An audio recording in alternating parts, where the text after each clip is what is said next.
What's the meaning of blob?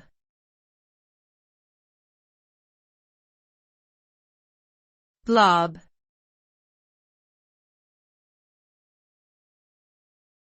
Blob.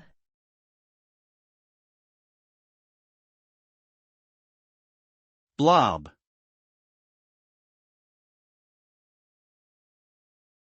Blob.